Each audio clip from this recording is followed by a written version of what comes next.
Good evening. অনেকদিন পর মোবাইলটা হাতে নিলাম। প্রায় গত সপ্তাহে মনে হয় ১ টা কি ২ টো ভিডিও ছেড়েছি। তারপর থেকে আর ভিডিও ছাড়া হয়নি। এখন শুধু লাইভের পেছনেই দৌড়াতে হচ্ছে। কারণ ওয়াচ টাইম। YouTube আমাদের একেকটা ধাপ দিয়ে দিয়েছে। সেই ধাপগুলোকে পাস করতে হবে। একটা যখন পাস করি তখন মনে হয় কি না যাক এবার বোধহয় বেঁচে গেলাম। তারপরে যখন আরেকটা করলাম তখন মনে হয় না এবার বোধহয় বেঁচে গেলাম। তবে বাঁচার কোনো ব্যাপার নেই।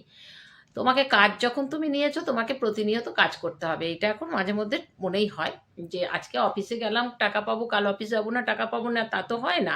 তো সুতরাং আমি যখন কাজে নেমেছি তখন প্রতিদিনই আমাকে কাজ করতে হবে। তারপরেই আমার কষ্টের ফল হয়তো পাবো। জানি না। তবে অতদূর আশা করি না। তবে হ্যাঁ, মনিটাইজেশন এর জন্য অনেকটা দূর এগিয়েছি। আশা করছি খুব শিগগিরই পেয়ে যাবো। তবে হ্যাঁ, আজকে কিন্তু আমি YouTube নিয়ে বা মনিটাইজেশন নিয়ে কোনো কথা বলতে আসিনি। আজকে বলতে এসেছি আমি অন্তত বলতে এলাম যে আমাদের মিটআপ এর কথা। তোমরা সবাই জানো, অনেকেই জানো আমরা কিন্তু ভিডিওতে অনেকবারই বলেছি আমরা ২৮ তারিখে মিটআপ করব। ২৮শে ডিসেম্বর মিটআপ করব। হ্যাঁ, আমাদের ২৮শে ডিসেম্বর একটা মিটআপের ব্যাপার এটা মনে হয় আজকে পুজোর আগের থেকেই হয়তো এটা আমাদের টার্গেট ছিল। তো যাই হোক অনেক ঝড়-ঝাপটা এসছে গেছে। তো এটা জানি যে বাসন যখন একসাথে আছে তখন বাসন মোটামুটি লাগবেই। তো সেটাকে ইগনোর করে আমাদের যেতে হয়। আজকে একটা কাপ হাত থেকে পড়ে গেল বলে কালকে যে কাঁচের কাপগুলো তো ফেলে দিতে পারব না। সেগুলোকে আমার রেখে দিতে হবে যত্ন করে। ঠিক আছে? সেটা হচ্ছে একটা পার্ট।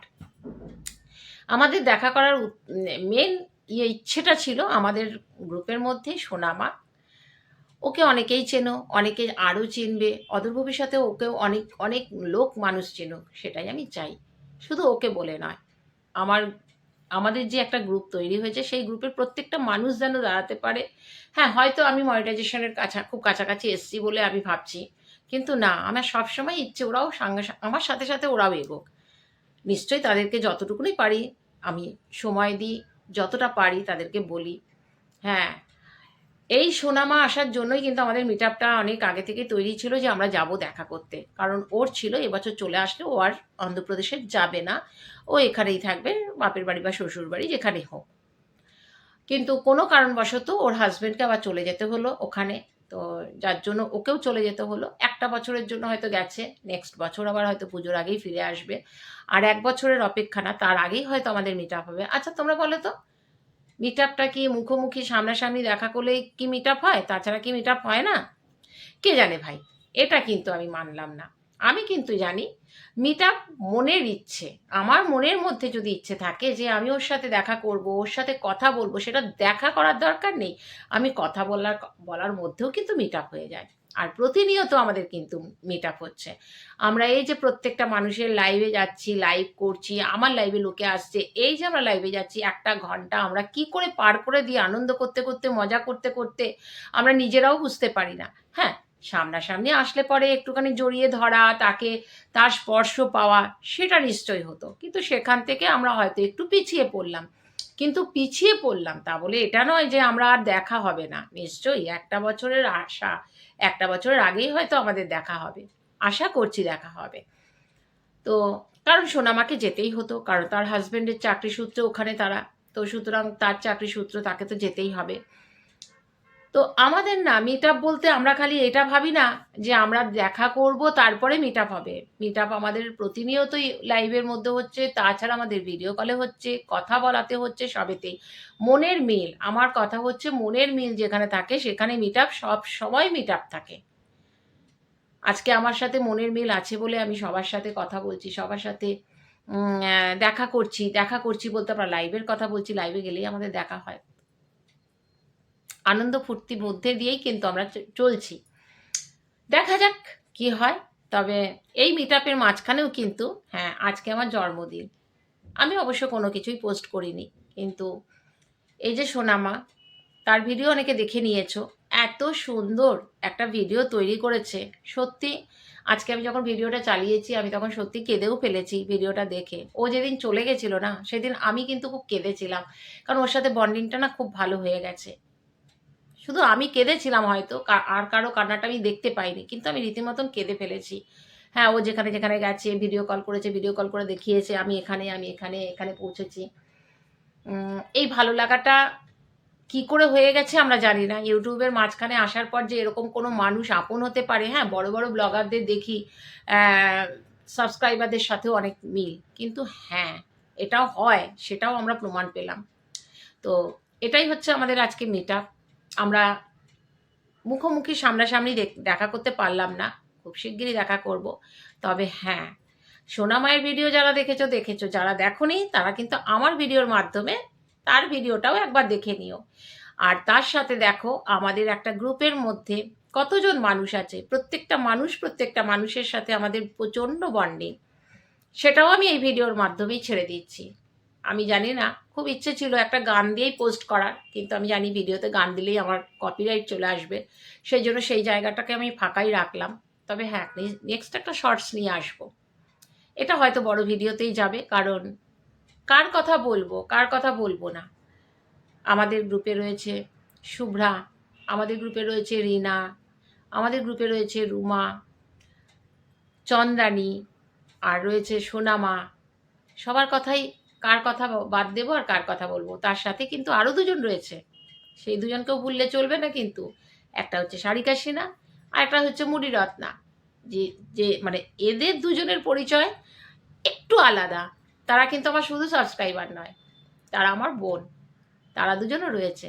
তো আমাদের মাঝখানে একটা সব সময় একটা বন্ডিং রয়েছে, মিট আপ রয়েছে, এটাই তো আমাদের মিট আপ। এইবার ভিডিওটা তোমরা দেখো, কেমন লাগলো আমাদের মিট আপটা। আশা করছি নিশ্চয়ই খুব ভালো লেগেছে। আর যদি ভালো লেগে থাকে প্লিজ ছেড়ে যাওয়ার আগে কিন্তু তোমরা একটুখানি কমেন্ট করে জানিও আমাদের মিট আপটা তোমাদের কেমন লেগেছে। তোমরাও কি করতে চাও আমাদের সাথে মিট আপ?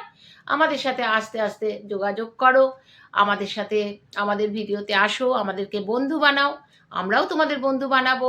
হতে পারে তো একটা, এবার হলে হয়তো আমাদের 10 জন দেখা হতো কি 5 জন দেখা হতো, পরের বার হতে পারে 20 জন দেখা হবে। চলে এসো না আমাদের সাথে মিট আপ করতে। চলো আজকের মতন এখানটাতে লাস্ট করছি। আর ভিডিওটা তোমরা দেখতে থাকো, কেমন লাগলো সোনা মায়ের ভিডিও।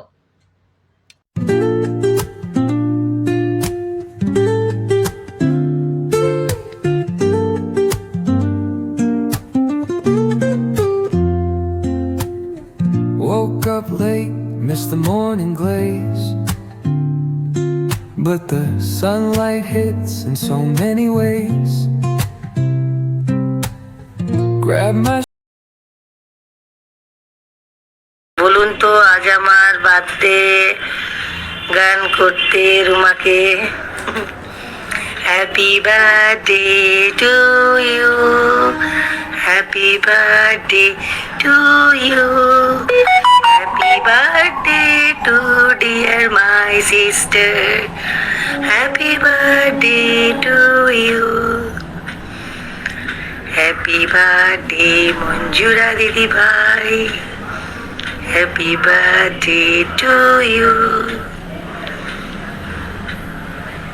লাভ ইউ দিদি ভাই, লাভ ইউ।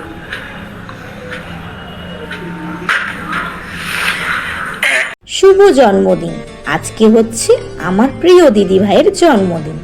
আজকে তোমাদের সাথে কিছু কথা শেয়ার করব আমি ওনার ব্যাপারে। উনি হলেন মাঞ্জুরি দে। উনি হচ্ছেন আমাদের সকলের দিদি ভাই। উনি কিন্তু খুব ভালো মানুষ, আবার খুব রাগী মানুষ। রাগীটা কেন বললাম জানেন? কারণ ওনার মধ্যে রাগ জিনিসটাই নেই। উনি কিন্তু সবাইকে ভালোবাসতে পারে। ওনার মধ্যে কষ্ট থাকলেও উনি কাউকে বুঝতে দেন না। হ্যাঁ, উনিই হচ্ছেন আমাদের দিদি ভাই।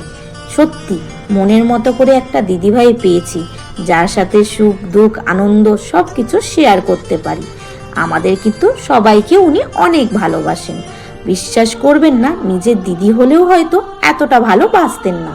যাই হোক, ওনার নামে একটু বেশি প্রশংসা করে দিচ্ছি, তাই না? হ্যাঁ অবশ্যই, কারণ উনি ওই প্রশংসার যোগ্য। উনি খুব খুব খুব ভালো একটা মানুষ। সত্যি ওনার সাথে যদি আমার পরিচয় না হতো তাহলে ভাবতেই পারতাম না এই পৃথিবীতেও কিছু না কিছু ভালো মানুষ থাকে। খুব ভালো থেকো দিদি ভাই, তোমার আজকের দিনটা খুব ভালো কাটুক। শুধু আজকের দিন বলে নয়, প্রত্যেকটা দিনই তোমার সুন্দর কাটুক। তুমি সুস্থ থাকো, ভালো থাকো। আর হ্যাঁ, তোমার যে স্বপ্নটা আছে সেই স্বপ্নটা যাতে পূরণ হোক এই কামনাই করি। অনেক অনেক ভালোবাসা দিদি ভাই, অনেক অনেক ভালোবাসা।